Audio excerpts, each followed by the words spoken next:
Hi guys, welcome back to part two of economic alliances.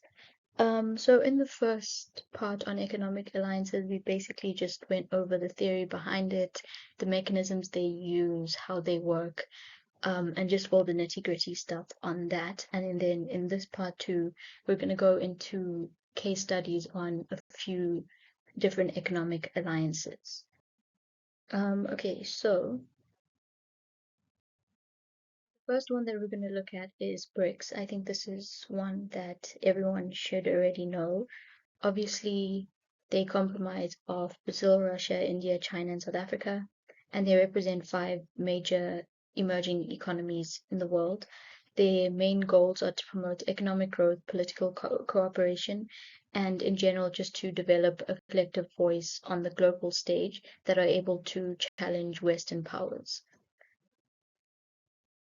Okay, so let's look at a bit of background to BRICS. So in terms of like early discussions, the concept of BRIC itself, that being Brazil, Russia, India, and China, was originally coined back in 2001. And it was just in like a paper that was written, and it highlighted the significant economic growth potential of those four specific countries. And the discussions in the paper were based on the idea that Brazil, Russia, India, and China were emerging as powerful economic players and could potentially reshape the global economic and political landscape. Then the first BRICS summit was held in 2009. So it was the first formal BRICS summit, and it was held in Russia. And it marked the beginning of coordinated efforts amongst Brazil, Russia, India, and China to strengthen economic cooperation and political collaboration. So at the summit itself, the leaders of the four countries discussed different issues of mutual interest. The three main things they talked about was including economic development, the reform of global financial institutions, and then regional security. Then in 2005, South Africa formally joined the group, which expanded the organization to the acronym of BRICS. And it was influenced by South Africa's growing economy and its potential to contribute to the group at the time. What this also meant was, with South Africa being added, it added an African perspective to the group's discussion, and it just increased its geographical diversity. And then, obviously, as we all should have known, looking at updates during the year, in the 2023 summit, which happened in South Africa, we had a few more countries that have now been added to BRICS, those being Argentina. Oh, I spelled Argentina wrong. Egypt, Ethiopia, Iran, Saudi Arabia, and UAE. Highlighted the three main goals and objectives of BRICS in the previous slide, and now we're just going to go a bit more in depth into each of them. So the first one that they had was promoting economic growth. So member countries look to boost the economic development and cooperation, and they focus on trade, investment, and development initiatives. Obviously, from like part one of this um, lecture on economic alliances, we look at the specific ways to the mechanisms that are used in economic alliances. So trade and economic partnerships are used, and they aim to strengthen the economic ties among themselves, and they promote trade in their national currencies to reduce the reliance on the US dollar. And that specifically looks at trying to not rely on Western powers as much as what had been before. And then the new development bank, which is something that we'll look at a little bit later as well, which used to be known as the BRICS Development Bank. Basically, they finance infrastructure and sustainable development projects in member countries and other emerging economies. So, secondly, their second goal and objective would be political cooperation. So BRICS provides a platform for all the member states to discuss and coordinate their positions on various international and political issues. And then in order to try and reduce the control of Western powers in the world, they promote a more balanced multipolar global order. They provide a forum for member countries to discuss and coordinate their stances on international issues. and often share common perspectives on global governance, political stability, and security. So I think we obviously see this when the war in Ukraine was happening, and we see Cyril Ramaphosa not necessarily taking a stance on either side. Um, he kind of had a diplomatic response, and that obviously was impacted by South Africa being part of BRICS. And then the group seeks to influence international decisions and promote a more equitable global order. So their last goal looks at impacting like the global context of the world. So far BRICS has had a significant impact in the global context in 4 different ways. So firstly, economic influence. The member countries of BRICS collectively account for a substantial portion of the world's GDP and population, which then makes them like very influential players in the global economy. And they've been driving global economic growth. So in terms of geopolitical impact, the group challenges the dominance of the Western powers in global politics and economies, and they advocate for a multipolar world order. In terms of like institutional influence, the NDB and the contingent reserve arrangement provides a form of provides alternatives to Western dominated financial institutions like the International Monetary Fund and the World Bank. And then in terms of improved trade, member countries have been successful in boosting trade and investment among themselves, reducing trade barriers and promoting economic stability. So now let's look a little bit at the challenges that BRICS face. So although they've had notable success, it faces challenges such as economic disparities among member countries. So economic disparities among member countries can lead to, in general, unequal benefits from the group's initiatives, and then the varying levels of development and economic structures can therefore hinder effective collaboration.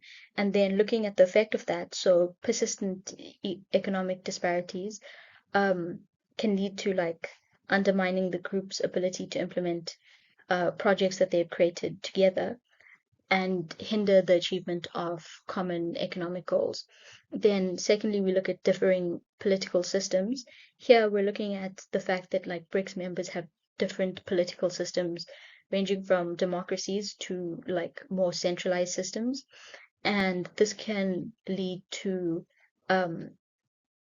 different ways of approaching global governance and decision making.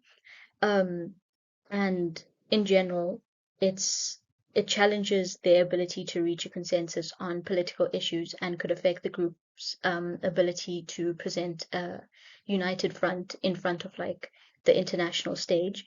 And then looking at the varying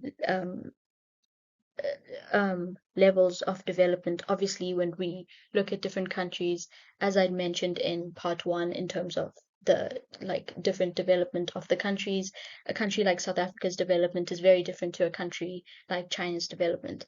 So then also looking at that, the dominance and dependency of China in the group can lead to concerns and imbalances, as well as the need to balance cooperation with competition. So in terms of the dependency on China, we see that China's economic dominance within BRICS raises questions about the balance of power and potential dependencies on the largest member. So in general, over reliance on a single member could lead to imbalances and power struggles, of which can negatively affect BRICS's ability to cooperate cohesively. Then looking at competitiveness between member countries. So economic competition and in general geopolitical ambitions among different BRICS countries, especially with the dominance of China, can create tensions within the group. So that can negatively affect trust between the countries and impact the group's ability to work together effectively and efficiently and achieve the common objectives that they set out to achieve in the first place. And then lastly, looking at global perceptions and criticism that BRICS face. which imposes a challenge to them. So obviously they're going to face criticisms related to human rights issues. We see that with like the war in Ukraine. Um, they have like criticisms in relation to like democratic values and concerns about the influence of individual member states. Um, so obviously, like these negative perceptions can impact the like BRICS's credibility, and therefore their influence, and could possibly like limit its effectiveness in shaping the global governance, which is one of like their main core objectives. So let's look at like some achievements of BRICS, which can kind of show that they're somewhat reaching their goals and objectives, and to show that as a whole, the economic alliance can be seen as something that is successful and that should continue. So, firstly, looking at the New Development Bank, which is something that I mentioned earlier on. So they established the NDB back in 2014 in order to finance infrastructure and sustainable development projects in member countries and other emerging economies. So basically, it's able to provide an alternative source of funding to Western-dominated institutions like the IMF and the World Bank, which promotes financial independence from Western powers. Then, secondly, looking at um, the contingent reserve arrangement, the CRA. So the CRA was created in order to provide financial support to the member countries that are facing balance of payments problems or currency crises. So looking at exactly what balance of payments are. So balance of payments problems occur in general when a country's economic transactions in relation to the rest of the world results in imbalances in its external accounts. So balance of payments basically just records a country's economic transactions with the rest of the world, and there's two main like components of it. The first one being the current account, and the second one being the capital and financial account. So an imbalance in the current account looks at when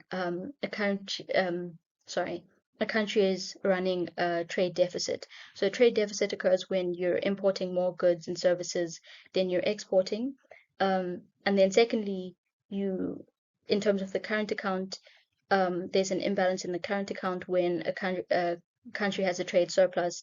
So basically, they export more than they import. And then in terms of imbalance for the balance of payments in the capital account. So the capital and financial account looks at capital transfers and the acquisition of financial assets. So imbalances in this account can result from like large capital flows, such as um, foreign investments or like changes in reserve assets. So specifically the CRA is trying to create financial stability, um, and it helps countries when their balance of payments um, is not like when they have problems in terms of their balance of payments.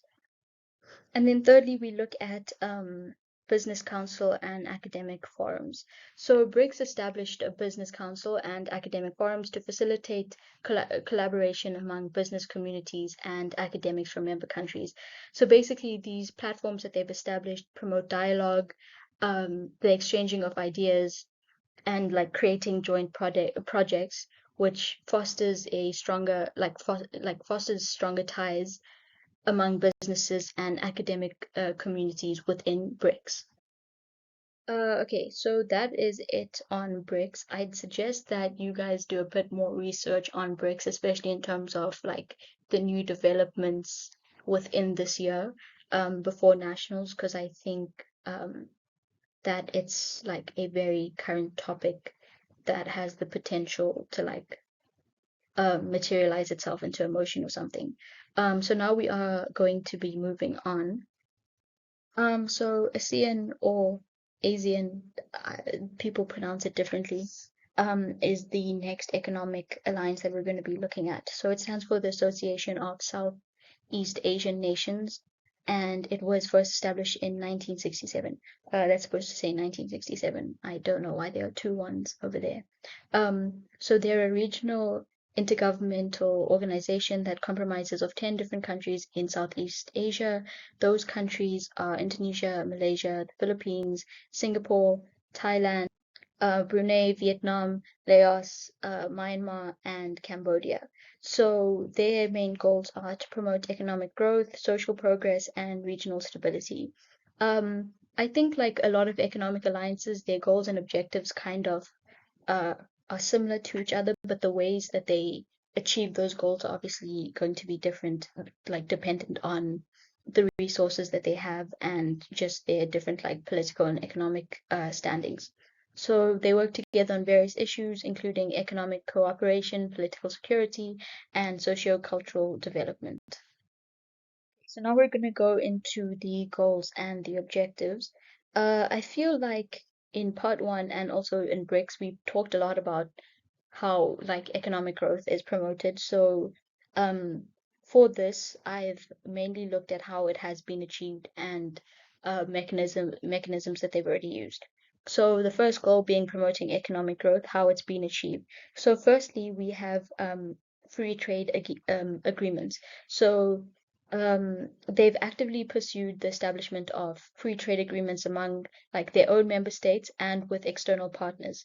So the ASEAN Free Trade Area is like a notable example, which basically aims to reduce tariffs and trade barriers within the region. And then furthermore, they've entered into free trade agreements with key partners such as like China, Japan, South Korea, Australia, New Zealand, which facilitate like increased trade and economic cooperation. Then we're looking at the AEC, which is um, the ASEAN community, I mean, ASEAN Economic Community, right? So basically, this was launched in 2015 and it seeks to create like a single market and production base, which just promotes the free flow of goods, services, investment, and skilled labor. And it enhances economic integration and fosters a more competitive and dynamic ASEAN economy. So this is obviously looking at common markets, which were talked about in part one. Then thirdly, we're looking at infrastructure development. So they've prioritized infrastructure development to try and enhance like connectivity and in order to make sure that like trade occurs. Um, so they have like different projects such as the Master Plan on ASEAN Connectivity, which basically just focuses on like improving transportation, energy, and information um, and communication technology infrastructure, which like in turn reduces logistical challenges and promotes economic activities. And then like lastly, in terms of how economic growth has been achieved, we're looking at capacity building and human capital development. So ASEAN has recognized the importance of investing in human capital, um, that being like humans specifically and their like abilities and how they can help the economy. And so they have like founded initiatives to enhance education, um, skills training, and knowledge sharing. Um, so this in turn like contributes to a more capable and competitive workforce, and this supports like sustained economic growth. And then like their second goal and objective that they're trying to achieve is social progress and how like this is. So we're just going to look at how this has been achieved. This is a little bit like less tangible, um, than like how they've achieved their first goal and their third goal. Um, but like these programs and mechanisms have been implemented nonetheless. So firstly, we're looking at community-based programs. So ASEAN has implemented community-based programs in order to just like address social issues, but this is specifically at grassroots levels. So it focuses on healthcare, education, trying to alleviate poverty and other things like, you know, community development. So by involving local communities, ASEAN is trying to ensure that social progress reaches like all parts of society or like segments of society. Then secondly, looking at healthcare initiatives, ASEAN has prioritized like healthcare as a fundamental aspect of social progress. So they have like collaborative efforts to like decrease prevention. I mean, um, what am I saying? Oh, collaborative efforts that try to like prevent diseases, improving healthcare infrastructure, and trying to address public health challenges. So obviously, like during COVID-19, that also promoted increased regional cooperation in managing health crises because this is one of like their main goals and objectives.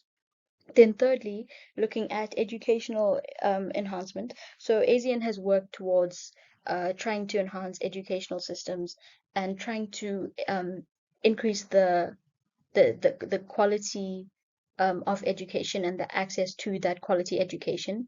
So um, they have different initiatives such as like promoting educational exchange programs, like um, improving the curriculum standards themselves, and then addressing challenges related to literacy and school attendance.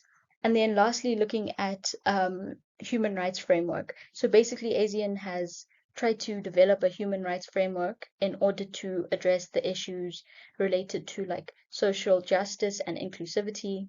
Um, and so then the ASEAN Human Rights Declaration and the ASEAN Commission on the Promotion and Protection of the Rights of Women and Children are two examples of just like um, regional mechanisms that have been created with the aim to promote human rights and social progress. So looking at the last one in terms of human rights framework, we can see that that's a little bit more tangible in terms of trying to establish actual standards and mechanisms to measure social progress by. Okay, and then their last goal, which is regional stability, we're just looking at how that has been achieved. So firstly, we have um, the Treaty of Amity and Cooperation, the TAC. So the TAC has been like signed by all ASEAN member states, and in general, it promotes the principles that they would like to support of like mutual respect, non-interference, and in general peaceful dispute resolution. So the states commit to refraining from the use of like force, and in order to resolve conflicts, they're like looking at mechanisms that are more peaceful, and these all try to contribute to like regional stability to ensure that major conflicts don't like happen between them.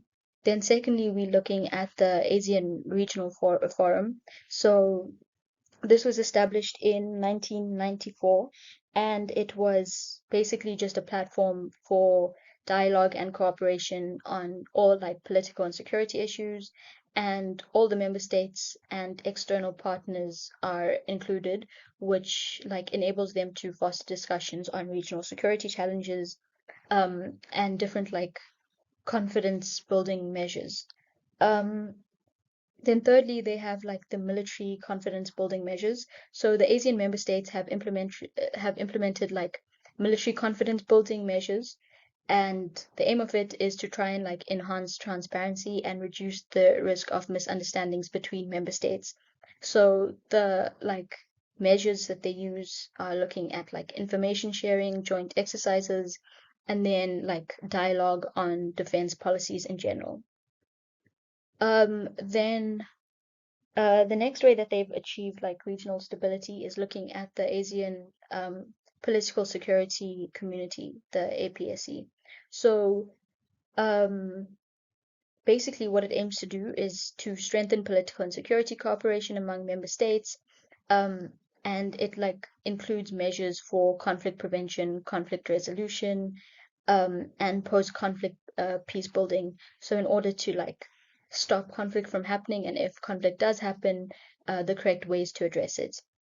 Um, and then lastly, the ASEAN Center for the Study of Radicalism and Terrorism. So it was established in 2003, yeah, 2003, and it focuses on basically just research and collaboration to address any threat of radicalism and terrorism in the region. So it contributes to the regional stability by promoting like a united front against security challenges um, as a whole. So yeah, these are the ways that um, ASEAN have been able to somewhat achieve and continue to achieve their goals and objectives. Now we're just going to be looking at challenges that ASEAN have faced in general. So the first one being like issues with sovereignty. So um, in general, decisions made by ASEAN can obviously sometimes conflict individual member states' interests, which I think makes sense considering they have quite a few member states, and obviously their individual interests will not always align with what like ASEAN wants to do. Um, so the first one is looking at like this the South China Sea dispute. So in general, the territorial disputes in the South China Sea involve several of like the member countries, including Vietnam, the Philippines, Malaysia, and it's like they have overlapping claims with China. So ASEAN has faced challenges in like reaching a unified stance on the issue.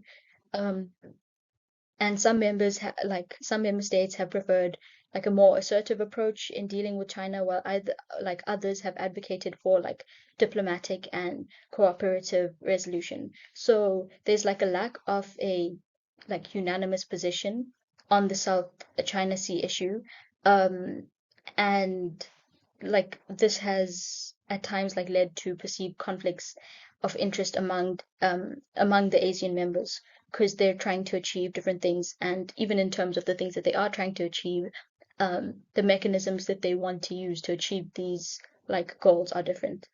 And then secondly, looking at the Rohingya crisis, right? So this involves like the persecution of Rohingya Muslim minority in Myanmar specifically, and has been like the source of tension within like ASEAN. So although like the organization itself promotes the principle of like non-interference in terms of international affairs of member states, um, the humanitarian crisis in Myanmar has tested this principle specifically because like some member states, particularly like those directly affected by the refugee influx, have called for like a more proactive ASEAN role in terms of like looking at the crisis and addressing the crisis. And then there's other member states that argue for like respecting Myanmar's sovereignty and handling the issue through like their own means, right? So obviously these two specific examples are able to like highlight the like intricacies and complexity of maintaining a unified front within like ASEAN with like when individual member states have different national interests and priorities. Um, so that means that like the organization's commitment to consensus building sometimes means that decisions will not always like fully align with the preferences of certain member states, which can like lead to perceived conflicts of interests. Um, and then having to like manage these like issues obviously is going to pose like a challenge for ASEAN as a whole. Um, while ASEAN like is trying to balance the principles of unity and non-interference with like the need to address the regional issues effectively.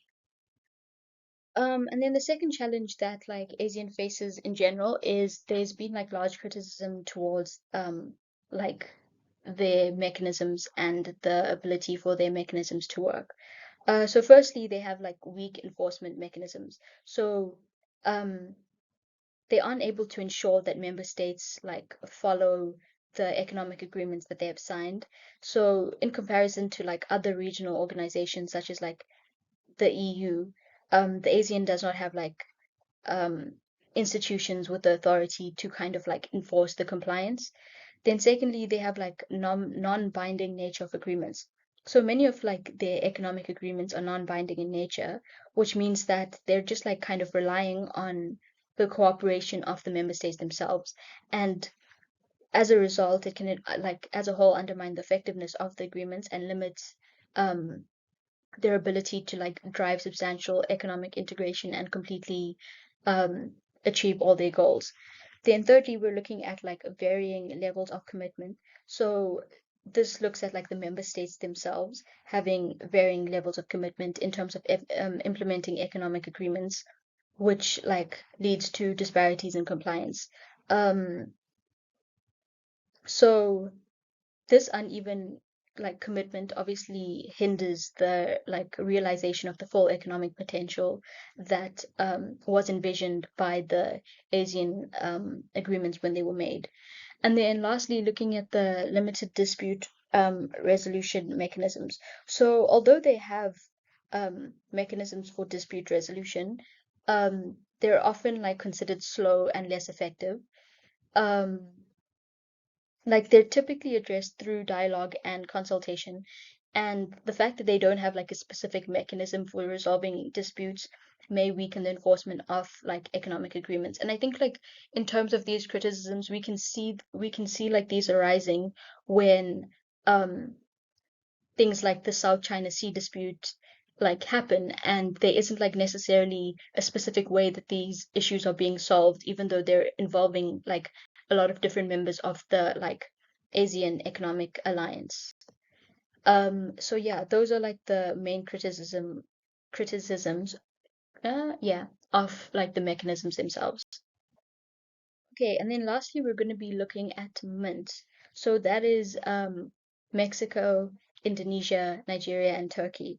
So they were kind of just like the successors of like like the BRICS countries, and they were chosen like for the same reasons that the BRICS countries were chosen, the fact that they have potential for like future growth.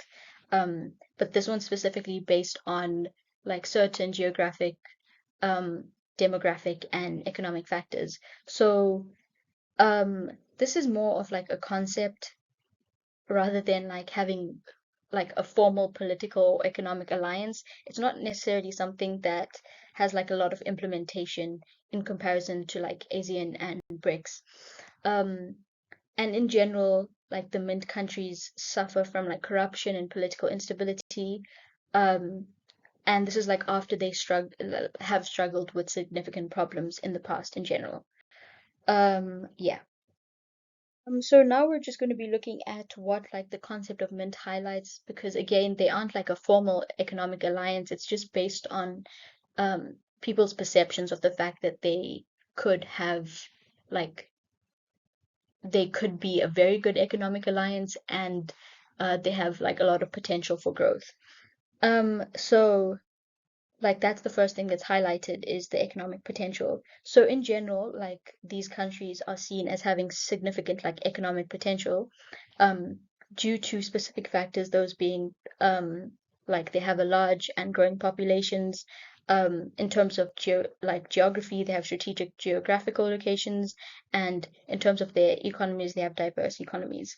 So the purpose in this sense is like to draw attention to the opportunities for investment and economic development in these nations, because again they don't have like a formal economic or political alliance.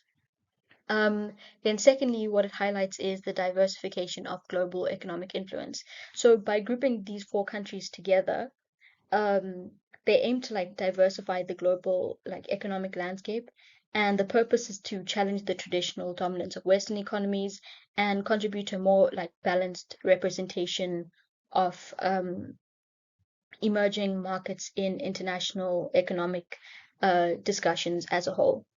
Then thirdly, looking at market opportunities. So Mint represents like a collective market that has like substantial consumer populations, right?